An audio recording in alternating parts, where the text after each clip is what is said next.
آج ہی ایک ہمارے تعلق والے رحیم یار خان سے چل کے آئے کہ جی وہ یہ میرا بیٹا ہے، پوری داڑھی اس کی بیٹے کی، تو اس نے اپنے بدتمیزی سے اپنی بیوی کو اتنا دکھ پہنچایا ہے کہ وہ گھر چھوڑ کے ہمارا چلی گئی ہے، تو آپ ہماری صلح کرا دیں کہ وہ سسرال والے بھی میرے جاننے والے ہیں اور یہ گھر بھی میرا جاننے والا ہے۔ تو میں نے کہا کیا بدتمیزی کرتا تھا؟ کہتا تھا ماں کی اہمیت بیٹھاتا تھا کہ میری ماں میری ماں۔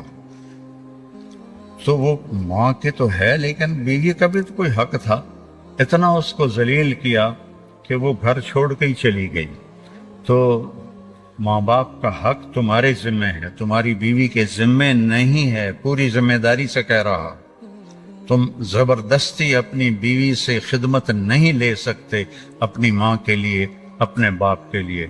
اس کی خوش قسمتی ہے وہ خدمت کرے، اس کی عزت ہے وہ خدمت کرے، لیکن اسے تم مجبور نہیں کر سکتے ہو کہ تو خدمت نہیں کریں گی تو اے کر دے گا او کر دے گا۔ آج کی صبح کی بات، ایک گھر ٹوٹ گیا صرف اس بچے کی نادانی اور بد اخلاقی کی وجہ سے۔ اپنی بیویوں کو عزت دینا سیکھو، اپنی بیویوں کو احترام دو، ان سے اظہار محبت کرو۔ لوگ اپنی بیویوں سے اظہار محبت نہیں کرتے۔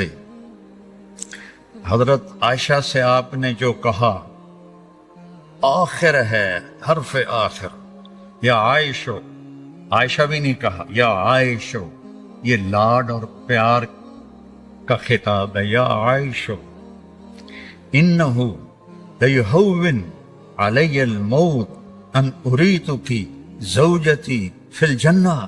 عائش، عائش، جیسے آپ لاڈ سے کوئی نام بنا لیتے ہیں تو آپ نے پیار سے یہ نام بنایا ہوا تھا، عائش۔ جب سے مجھے پتا چلا ہے تو جنت میں میری بیوی ہے، میرے لیے تو موت بڑی آسان ہو گئی ہے۔ یہ اظہار تھا۔ جس نے اللہ کو دیکھا ہو اس کے لیے بھلا اس کے بعد کوئی چیز ایسی ہے جو موت کو پرکشش بنائے؟ ہم تو اللہ کو دیکھا ہوا ہے۔ یہ ہمیں سکھانے کے لیے اور گھر کی زندگی بتانے کے لیے کیا جملہ ہے، سونے کے پانی سے بھی لکھو تو اس کی قیمت ادا نہیں ہو سکتی۔ مجھے تو مرنا ہی آسان ہو گیا ہے جب سے پتا چلا ہے تو جنت میں میری بیوی ہے۔ تو اظہار محبت کرو اپنی بیویوں سے۔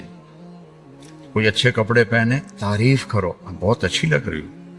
کھانا پکا کے لائے، ماشاءاللہ تو بہت بڑھیا کھانا بنایا ہے۔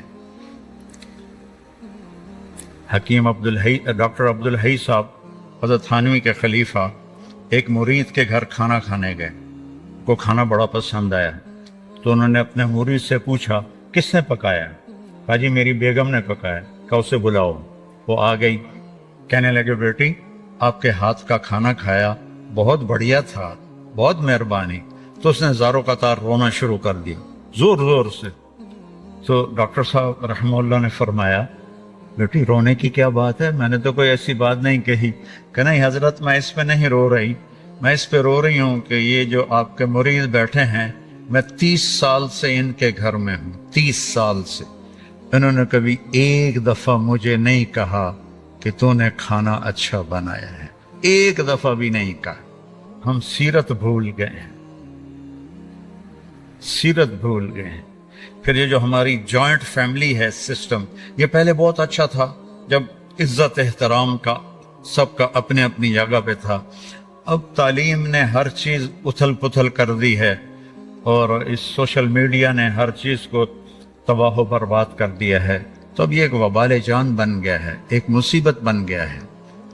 تو بیوی سے کوئی کمی بیشی ہو تو اپنے ماں باپ کی حفاظت کرو، ماں باپ کوئی کمی بیشی کرنے لگیں تو اپنی بیوی کی حفاظت کرو۔ یہ ہمارے گھروں کا دستور ہے۔ تو تم بچے ہو، جذبات میں آ کر کبھی ماں کی بات سنی، کبھی باپ کی بات سنی، کبھی بہنوں کی بات سنی۔ خاص طور پر بہنوں کا کردار بہت خطرناک ہے ہمارے معاشرے میں، دکھ سے کہہ رہا۔ وہ ایسے کان بھرتی ہیں کہ وہ